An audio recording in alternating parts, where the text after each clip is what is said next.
Previously, Rio dies in a train accident and wakes up as a peasant boy thinking his life is over. It turns out he has godlike magic powers, which he uses to become the best at the Royal Magic Academy, making the king's daughters who once ridiculed him fall in love. However, Rio has to leave them to search for his parents in the Yagumo region. Rio dashes through the forest. It's been 3 days since he left the royal kingdom, and he's arrived at a market town nearby. He checks the wanted board and is relieved to see he isn't on it yet. Rio's offered soup pasta, the town's delicacy, by a nearby vendor. He's shocked to see pasta in this world. Remembering back to his past life, the vendor tells him it was recently invented by Liselet, and Rio wonders if she also came from the other world. The vendor tells Rio he can find more things like menju at the market, which Rio realizes Liselet also created. When he enters, a maid greets him. When he takes off his hood, she's surprised by his black hair. She introduces herself as Lot, and she helps Rio shop for pasta. Lot asks why he's so fond of black tea, and Rio is reminded of Celia. She offers to help Rio send out a letter, and he writes to Celia. When Rio leaves, Lot is revealed to be Liselet. As Rio dashes through the forest, he sees a girl lying on the ground. As he tries to help her up, she throws a poison needle at him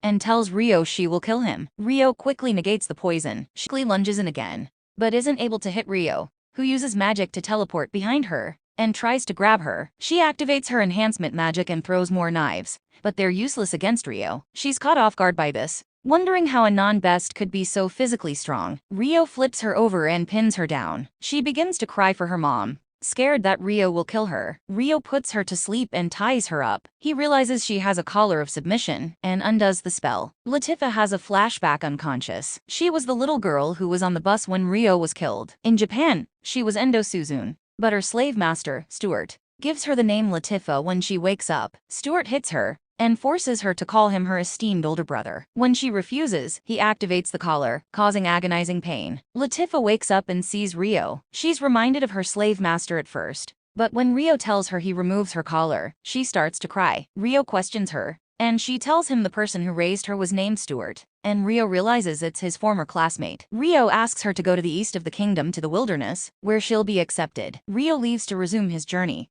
but Latifa follows him and asks to come. Rio tells her he has no interest in saving her, and says he's the same race as the people who enslaved her. She tells him she thinks he wouldn't do anything bad to her, causing Rio to ask her if she thinks nothing of trying to kill him. He tells her he isn't angry, but there's no guarantee it won't happen again. In response, Latifa tells Rio to put the collar back on her, saying she hates being alone more than the collar. He tells her she can come with him, but to throw away the collar. Rio makes a sandwich, causing Latifa's stomach to grumble, making her flustered. She begins crying as she eats the sandwich, saying her owners made her eat pet food. Celia gets excited when she sees Rio's letter and falls asleep thinking of him. Latifa squeals when she sees spaghetti. Rio realizes she calls pasta spaghetti, meaning she could be from the other world. Latifa begins crying at night, and Rio comforts her. She says she wants to go back to Tokyo, and Rio realizes he was right about her being from another world. Latifa wakes up and becomes flustered. She thinks he looks a lot like the boy on the bus. She asks Rio if she can call him brother, and he agrees. Rio decides to give her comfort since she left at such a young age, and they travel across the country. At night, Rio sees a wolf outside, which begins flashing, causing Rio to go blind. Rio sends out a magic wave, giving him vision. He blocks the demi-human who lunges at him. He asks to negotiate, and they agree on the condition that he doesn't call them demi-humans. However, when they check the tent and see Latifa asleep, they knock out Rio. Rio heals himself with magic, and they lunge back at him. Rio gets trapped by an earth spell, and is knocked out by a magic beam. Rio wakes up having been chained to the bed. Latifa runs in, hugging Rio. She becomes angry when she realizes Rio is chained up. The chief priest comes in and apologizes to Rio. The other demi-human gets on their knees and also apologizes to him. They prepare the room for Rio. The next day, Rio asks about the tree the town is built around. The priest tells him that only extremely high-level mages are able to see the tree, and tells him he has outrageous talent. The Council of Elders begins. The elder introduces himself as Sildora. Next to him are Ursula and Dominic. Rio thanks them for their courtesy and introduces himself. They apologize to Rio for causing him harm, and Rio accepts their apology,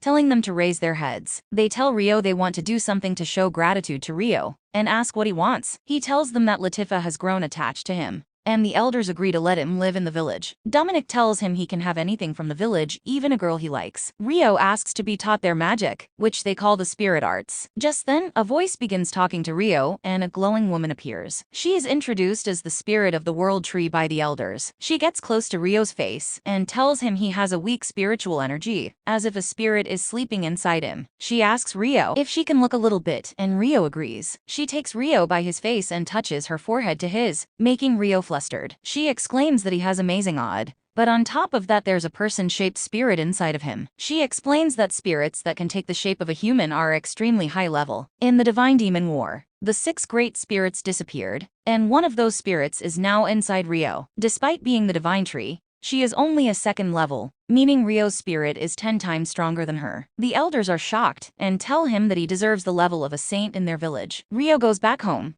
where Latifa happily runs up to him. They have dinner together made of a special rice from the region. One of the girls comes up to Rio and asks him which person he wants to sleep with. Rio is confused, and she tells him that the 3 of them are supposed to look after Rio. Ursula comes up and tells Rio that it's necessary he gets to know non-humans, so the other villagers don't reject him. Rio asks them to stop calling him sir, and they agree to call him Master Rio. They show Rio how to use spirit arts and have fun with Rio. He learns how to blacksmith, sword fight, and fish. The Grand Spirit Festival begins, where the priests ask for protection from the Divine Tree, making Lady Dryas appear. In the distance, the assassin along with a new recruit ride a griffin, landing in the mountains. The assassin picks up a wyvern egg from the cave. He explains that it can greatly augment their army's magical powers. As they fly off, the assassin looks back to see an army of wyverns following him. In the next episode, a year has passed since Rio came to the village. As a celebration, Rio and Latifa will receive a kiss from Dryas. When she kisses them, they glow in magical energy. Afterwards, the village has a feast. Rio finds it hard to eat because his roommates cling to him. They ask if he's still speaking to them so informally and cling to him tighter. They tell him they want to be friendlier with Rio because he has kept his distance from them. He tells them he isn't very social, but would like to be friends with them, making them happy. Arriving at the cave, the assassin begins to steal the rest of the wyvern eggs. The warriors locate the recruit using spirit arts and confront him. When they begin to question him about the egg, he runs off on the wyvern. They shoot spells at him, but miss. As he flies away, a wyvern comes after him, and the warriors realize he has a wyvern egg. After taking the eggs, the assassin kills the recruit. Alma asks Sarah for spiritual power to defeat the wyvern, and she summons a giant spirit wolf. In the forest, the wyvern egg drops in front of Latifa, making the wyvern attack her. Just as the wyvern is about to send a firebolt at her, Alma leaps in and summons a windstorm. Will the spirit animals attack the wyvern with more spells? But the wyvern isn't affected. It charges another spell and takes out the spirit animals. Latifa distracts the wyvern, and as it's about to attack her again, Rio rushes in and carries her off. He tells her everything is fine now, and immediately starts beating the wyvern with a series of kicks. He throws one last spell at it, killing it for good. The villagers are shocked when they find out Rio single-handedly defeated the wyvern, and they realize the other wyverns went back to their cave after seeing Rio. Latifa tells Rio she'll be waiting for him, and he prepares to leave. Before departing, the dwarf gives Rio strong wyvern armor and a sword that can absorb spirit art. Ursula gives him strong potions, and the last elder gives him a space-time catch, which can open a pocket dimension to store objects. Latifa hugs Rio one last time, and he leaves for his journey, making Latifa cry.